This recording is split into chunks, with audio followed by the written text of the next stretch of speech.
Bien, estamos acá para poder ver la clase de sistema respiratorio. Una de las cosas más importantes del sistema respiratorio es conocer cuáles son los componentes de este sistema. También poder relacionar la epiglotis con el sistema digestivo, la cual tiene una importancia bastante relevante, ya que la epiglotis cierra la vía respiratoria para separarla del sistema digestivo. ¿Dónde ocurre el intercambio gaseoso?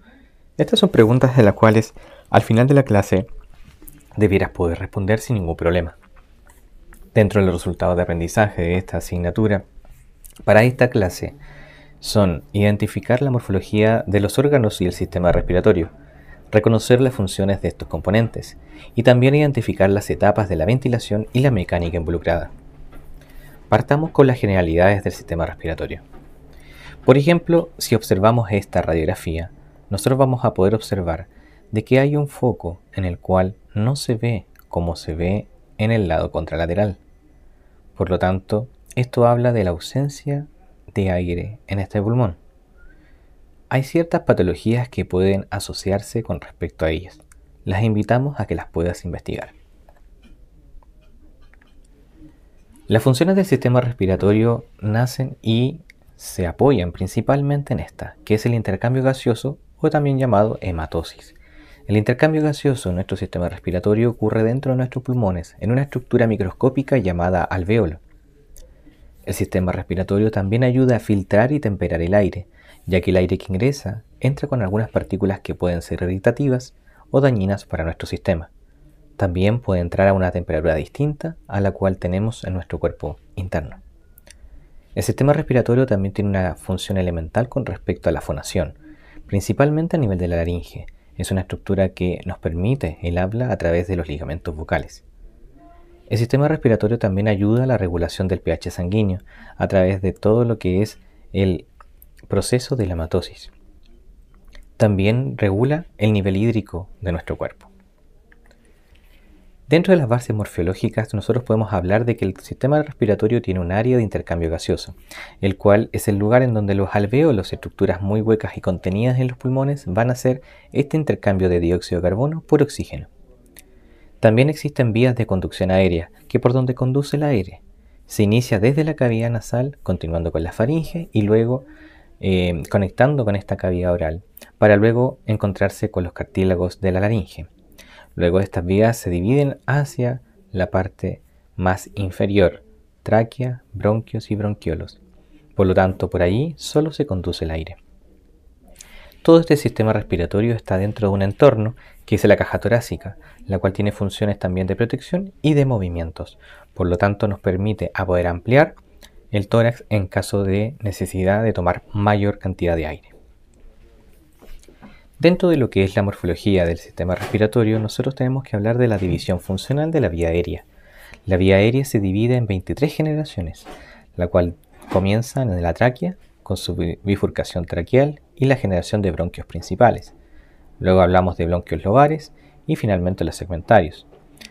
Esto después se subdivide en bronquiolos, bronquiolos terminales, bronquiolos respiratorios, hasta llegar a los sacos alveolares.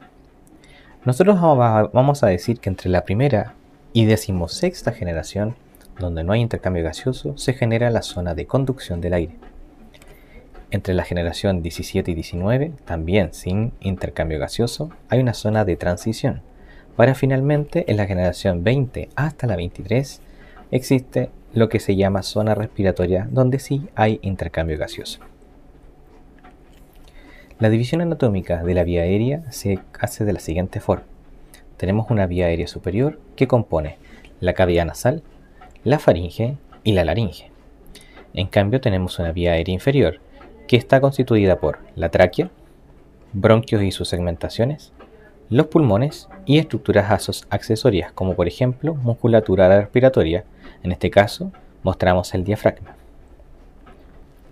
Vamos a hablar de la vía aérea superior. Partamos por el conducto de la nariz. Esta cavidad nasal nosotros la componemos no solamente de estructuras de huesos, sino que también por cartílagos.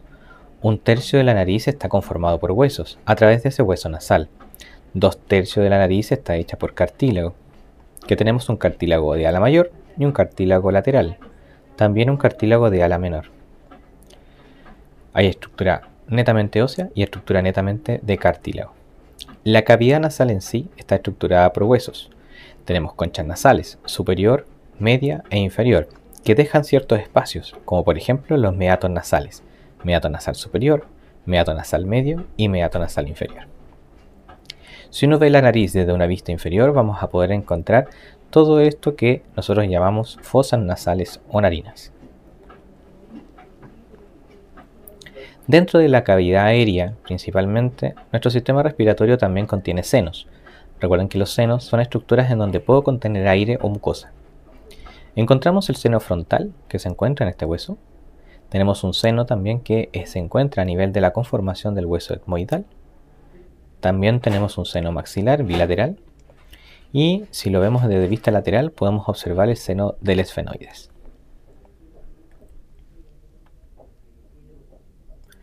Luego, esta cavidad nasal continúa con la estructura de la faringe. Vamos a encontrar la tuba auditiva, ¿cierto? Y las coanas. La primera porción de la faringe es la nasofaringe, también llamada rinofaringe, que tiene su límite a nivel de la base del sacro hasta el paladar blando. La orofaringe, que va desde el paladar blando hasta el cartílago epiglotis, y la laringofaringe, que va desde el cartílago epiglotis hasta el cartílago cricoides. Por lo tanto, ahí tenemos los límites de nuestra faringe, la cual conduce el aire desde la cavidad nasal hasta conectarla con la laringe. La laringe es un órgano principalmente cartilaginoso, contiene 9 cartílagos y sirve de anclaje para músculos y ligamentos que van a ayudar al proceso de deglución y fonación. Se ubica entre la cuarta y sexta vértebra cervical, por lo tanto es bastante pequeña. Su función es proteger la vía respiratoria, permitir la entrada y salida de aire a la vía inferior y participa en la fonación ya que contiene los pliegues vocales junto con los ligamentos vocales. En la imagen observamos el hueso hioides, hueso que está comprendido a través de ligamentos, membranas y músculos, pero no se articula con ningún otro hueso. Observamos también el cartílago epiglotis, cartílago impar de esta laringe. Lo mismo con el cartílago tiroides, que es el más prominente, y el cartílago cricoides, que está en su inferior. Relacionamos a la laringe a la posición también de esta glándula, también conocida como glándula tiroides. Como dijimos, la laringe se compone de 9 cartílagos. 3 de ellos son impares, por lo tanto tenemos solo una unidad, como el epiglotis, el cartílago tiroides, que está cortado en corte sagital, y el anillo, que es el cartílago cricoides, bastante bajo por anterior, bastante más alto por la parte posterior. Pero también tenemos cartílagos pares, que vamos a tener una unidad por cada lado. Tenemos los cuneiformes, los corniculados y los aritenoides. Importantes los aritenoides con el tiroides, donde va a estar alojado el ligamento vocal. El cartílago tiroides es el cartílago más grande de los cartílagos laringios y es responsable de la forma principalmente que tiene esta glándula tiroidea. El cartílago tiroides tiene una prominencia laringea, conocida como la manzana de Adán. En el caso del hombre se dice que puede llegar hasta un ángulo de 90 grados. En caso de la mujer este ángulo es mucho más abierto, llegando a los 120. Tiene unas astas superiores y unas astas inferiores. Además tiene una lámina izquierda y una lámina derecha.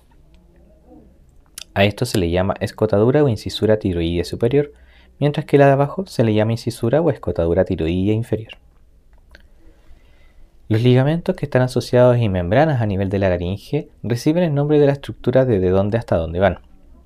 Por ejemplo, nosotros podemos observar la membrana tiroioidea, que va desde el cartílago tiroides hacia el hueso hioides. También tenemos la membrana cricotiroidea, que va desde el cartílago cricoides hacia el cartílago tiroides. Y la membrana cricotraqueal, que va desde el cartílago cricoides hacia la tráquea. Junto con ello, vemos un ligamento que une el hueso hioides con la epiglotis, por lo tanto se llama ligamento hioepiglótico. El otro ligamento es el tiroepiglótico, que va del cartílago tiroides a la epiglotis. Finalmente observamos el ligamento vocal. Bueno, las personas comúnmente les llaman cuerdas vocales, que como dijimos anteriormente, va desde el cartílago aritenoides hacia el cartílago tiroides. La laringe está cubierta por una membrana fibroelástica, una membrana extensa que se extiende por debajo de la mucosa, vinculando los cartílagos laringeos entre sí. Se subdivide en ambos lados. La porción superior se extiende entre el cartílago aritenoides, que está acá, y el cartílago epiglotis, todo esto, que es la membrana cuadrangular. Por debajo de ella vamos a ver un cono elástico que conecta los cartílagos tiroides, cricoides y el aritenoides. Hablar del ligamento vocal y el pliegue vocal no es lo mismo, por favor no hay que confundirlos. El pliegue es un conjunto de estructuras, ligamento, cono elástico, músculo y revestimiento de mucosa, los cuales producen las vibraciones necesarias para generar los sonidos. En cambio, el ligamento vocal solo es parte del pliegue. Si se dan cuenta, todo esto sería el pliegue vocal. Esto es el pliegue vocal. Y solo esta parte de adelante sería el ligamento vocal. Los ligamentos vocales se pueden separar o abducir y se pueden juntar o aducir. El aritenoides es el cartílago que gira para poder hacer apertura o cierre de estas cuerdas vocales. A esto llamamos entonces abducción de los ligamentos vocales y a esto una aproximación o aducción. Para esto hay músculos intrínsecos en la laringe los cuales van a ayudar a que esto ocurra, tanto la aducción como la abducción de la laringe, en este caso de los ligamentos vocales. Estos músculos van a ayudar, por ejemplo, a traccionar y tensar los ligamentos vocales. En este caso, este músculo se llama cricotiroidio porque va del cartílago cricoides hacia el tiroides. Tiene una porción recta y una porción oblicua. También tenemos un músculo que va desde la tiroides hacia el aritenoides por la parte más interna. También vemos un músculo que va desde el cartílago cricoides al aritenoides por una zona un poco más lateral y se llama cricoaritenoidio lateral. Vemos el mismo músculo pero por la zona posterior, por tanto hablamos del cricoaritenoidio posterior. En este último decimos que su función es la separación de los pliegues vocales. Otro músculo intrínseco de la laringe son el músculo vocal que está acompañando al ligamento vocal. También tenemos los aritenoidios, tenemos la porción transversa y la porción oblicua. Junto con ello también tenemos el músculo cricoaritenoidio posterior que dijimos que separaba los pliegues vocales. También vemos un músculo que va desde el cartílago tiroides hacia el aritenoides, por lo tanto hablamos del músculo tiroaritenoidio. Desde otra vista y en resumen podemos hablar que los músculos intrínsecos de la laringe, la acción de los cricoaritenoidios posteriores van a separar los ligamentos vocales, mientras que los juntan son los músculos aritenoidios oblicuos y transversos, junto con ellos los cricoaritenoidios laterales. Para relajar o acortar los ligamentos vocales existen dos músculos, los músculos vocales y los tiroaritenoidios. En una exploración de una laringoscopía se vería así una separación de los ligamentos vocales y también un cierre. Hablemos de la vía aérea inferior. Continuamos después de la laringe con un conducto de cartílagos traqueales que llamamos tráquea. Está compuesto por varios cartílagos. La tráquea está caracterizada por tener una longitud de entre 11 a 12 centímetros. El diámetro es de 25 milímetros, muy pequeño. Se constituye de cartílagos traqueales que no tienen forma de anillo, sino que tienen forma de herradura o semiluna, la cual está cubierta detrás por una membrana que se llama membrana traqueal, para darle a la tráquea una forma de conducta. Se constituye aproximadamente de 16 a 20 cartílagos, constituyendo una longitud no mayor a 12 centímetros. La ubicación es entre la sexta vértebra cervical y la cuarta o quinta torácica. Hay un punto en donde se bifurca esta tráquea y se separa en dos bronquios principales. Esto ocurre a nivel de T4, T5 a nivel torácico. Si lo vemos por dentro, como se ve acá en la imagen de la derecha inferior, es llamada carina. Pero eso solamente se denomina de la manera interna. Si uno lo ve aquí, esto sería bifurcación traqueal. En cambio, si lo ve por dentro, sería carina. Los bronquios principales se separan e ingresan a nivel de los pulmones. Los pulmones permiten el paso de la vena pulmonar, arteria pulmonar y los bronquios principales. En este caso, este espacio que permite el paso de estructuras se le denomina ilio pulmonar. Aquí pasa la arteria, los bronquios principales y las venas pulmonares. Todo esto de la orilla que están observando ahí actualmente es el ilio pulmonar, pero el ilio pulmonar hacia abajo se pliega, formando lo que llamamos ligamento pulmonar. Los pulmones son dos, uno a la derecha, otro a la izquierda. Como pueden ver en esta imagen superior, el derecho tiene 3 lóbulos o lobos, mientras que el izquierdo solamente tiene 2. Tienen una base y tiene un ápice en la parte superior, y tiene 3 caras, por lo tanto 3 márgenes. El pulmón derecho tiene una fisura que se llama fisura horizontal y una fisura oblicua, lo cual divide esto en 3 lóbulos, un lobo superior, un lobo medio y un lobo inferior. El pulmón izquierdo está dividido por una fisura oblicua que se llama fisura oblicua izquierda, el cual divide en un lóbulo superior y un lóbulo inferior del lado izquierdo. En el lóbulo superior del lado izquierdo se encuentra una estructura que vamos a marcar acá, que se llama língula, justo debajo de la escotadura cardíaca. El pulmón derecho tiene su vértice en la parte superior y una base en la parte inferior. Tiene una fisura horizontal que va a dividir al lóbulo superior del lóbulo medio, mientras que va a tener una fisura oblicua derecha que va a dividir al lobo medio del lobo inferior. Está relacionada a la posición del esófago, la vena ácigos, el hilio pulmonar y el ligamento pulmonar junto con las venas cavas superior e inferior. En cambio, el pulmón izquierdo tiene su vértice también en la parte superior y una base en la parte inferior. Tenemos la língula como parte del lóbulo superior izquierdo, mientras que el lóbulo inferior izquierdo está dividido por esta fisura oblicua inferior. También la relacionamos al esófago, a la posición del corazón y también a la presencia de la arteria aorta torácica. Los bronquios se separan a una segmentación pulmonar de cada lóbulo. Cada segmento tiene su distribución específica, por lo tanto es importante a nivel de la auscultación saber qué segmento específico estamos derivando. Para enfermería no es necesario poder aprenderse cada uno de ellos, pero sí es importante que lo sepan reconocer y que existe una división específica de cada uno de ellos. Así se ve la segmentación bronquial, en donde tenemos los bronquios principales del lado izquierdo y del lado derecho. El bronquio principal del lado derecho se subdivide en 3 bronquios lobares: bronquio lobar o superior, bronquio lobar o lobular superior, bronco lobar medio, bronquio lobar inferior. 3 divisiones para cada uno de los lóbulos, mientras que el bronquio principal izquierdo se subdivide en 2 bronquios lobares: bronquio lobar superior del lado izquierdo y bronquio lobar inferior del lado izquierdo. Los pulmones están cubiertos por 2 capas que se llaman pleuras. Primero tenemos una pleura que va muy pegada al pulmón que se llama pleura visceral. Tenemos un espacio que es la cavidad pleural y finalmente la pleura parietal que está más cercana al hueso. La pleura parietal que está más externa está dividida en una pleura costal, la que está apoyada a nivel de las costillas, una pleura diafragmática que está justo apoyada en el diafragma y una pleura mediastínica que coincide con el corazón. Si lo vemos de esta forma en un corte frontal, vamos a ver la pleura diafragmática, la pleura mediastínica y la pleura costal.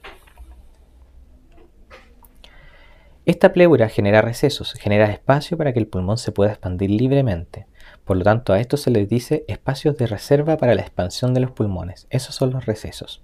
En una inspiración profunda, este pulmón va a insuflarse o va a tomar tanto aire que va a llegar a ocupar todo el espacio de los recesos.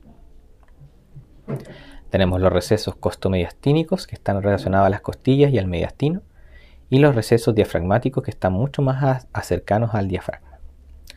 Recuerden que las costillas se mueven como una manilla de un balde para poder hacer una inspiración completa, ampliando el tórax, y una expiración disminuyendo en la longitud del tórax. Para finalizar tenemos musculatura respiratoria. Tenemos musculatura inspiratoria y musculatura expiratoria. La inspiratoria principalmente tenemos el diafragma, tenemos los músculos intercostales que nos ayudan a la inspiración y expiración, también como estabilizadores. Los músculos escalenos y el esternocleidomastoideo son accesorios, ayudan a la inspiración forzada. Junto con ellos los pectorales también, como el mayor y el pectoral menor. También el serrato anterior. Musculatura inspiratoria como tal, los músculos abdominales como el recto del abdomen también ayudan a ampliar el tórax, pero solo se ocupan en caso de una forzosa inspiración. Aquí tenemos un cuadro resumen donde tenemos los músculos inspiratorios, donde los principales son los intercostales externos, que elevan las costillas. Bien, pero También va a participar el diafragma, ya que ayuda a descender y aumenta la dimensión vertical del pulmón. Accesoriamente, si yo necesito hacer una inspiración forzada, se va a ayudar con el esternocleidomastoideo y los escalenos. El pectoral menor también puede ayudar. La inspiración es totalmente pasiva, por lo tanto es el resultado del retroceso elástico de cada uno de los músculos, sobre todo el diafragma. Entre una expiración activa, o sea, cuando uno tiene que botar aire de manera muy forzosa, participan los intercostales internos y los íntimos, junto también los músculos abdominales que tiran las costillas hacia abajo, haciendo retroceder a este tórax en la expansión. Esto ha sido la clase de sistema respiratorio. Lo invitamos a leer las lecturas complementarias y las actividades de cada unidad, así como también de completar la guía del laboratorio. Ahí están las referencias por si necesitan estudiar algo extra a lo que está en esta clase. De mi parte, les agradezco su atención y su estudio.